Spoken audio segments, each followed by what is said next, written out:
Welcome to this episode of YouTube entitled Clean and Green, and we certainly want to thank the Working for Wolves crew that was here helping us out.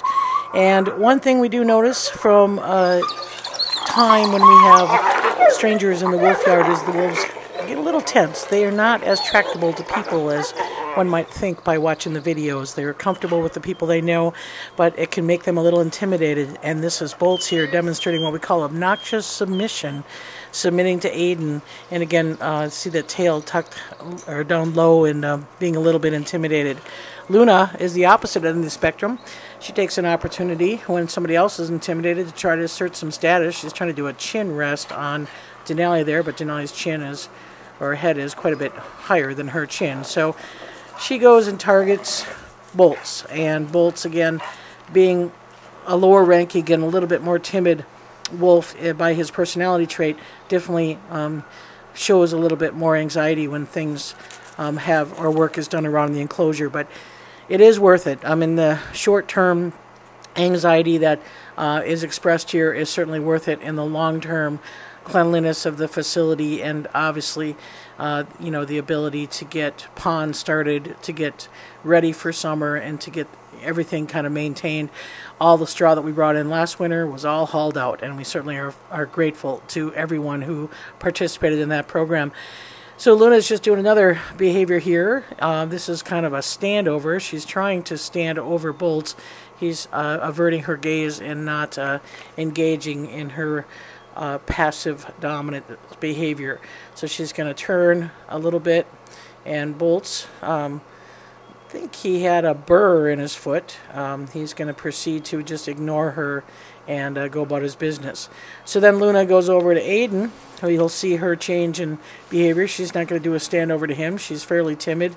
He is in a subordinate interaction with the wolf care staff there, and that changed the dynamics of that relationship there with Aiden and Luna. So, but anyways, you can see Leaf Out is here, and we are thankful for that because it is getting warm and the wolves still have their undercoat, so we're trying to brush that out as best as we can. But the extra deciduous trees will help cool off the exhibit quite a bit, and the pond finally thawed and is starting to flow. So everybody has pond water now in their enclosures. One of the other things, too, is we're obviously talking about how Grizzer's doing and how Shadow's doing. There is some management planning going on to try to see if we can unite these two sometime in the near future.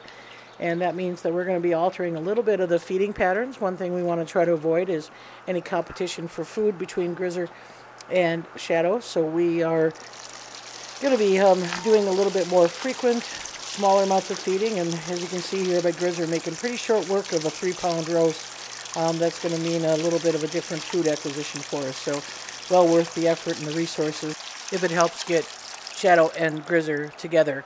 Obviously our concerns are that Grizzer's a little younger and going to be a little bit more active, but we also are concerned that Shadow's on the opposite end of the spectrum, being a little bit inactive, that might also have an impact on his health. So we want to make sure that Shadow's active, but not too active as a 14-year-old. So it's kind of a fine balance, and we don't know what that's going to look like yet. The good news is that we are seeing some really good through-the-fence interactions, and I think the heat of the summer is going to make it a little bit easier. Shadow is whining towards Grizzer. Certainly Shadow wants to engage in interactions with Grizzer when he can, and those are things that we've seen when we had Shadow in the holding area, in Grizzer's holding area, while Grizzer was in the back habitat. Shadow was in the main habitat, and while we were working in Shadow's pen, and Shadow approached Grizzer several times and whined towards him. The other thing that Shadow seems to really key into is the wolf yard, and having those two together will mean that all 3 habitats will be available to them. That means Shadow can willingly come up to the front and see who's in the wolf yard, and that does seem to be something that he spends some time doing when we're interacting or when we've had him in that front habitat. He does like to come in the wolf yard and kind of watch people coming and going. So So we will obviously, as we always do, take every precaution to make sure that the interactions are safe. We have, again, are in the planning stages, and got Shadow's Pond up and running, so we know that he is going to be relaxed and cool as things get active for him.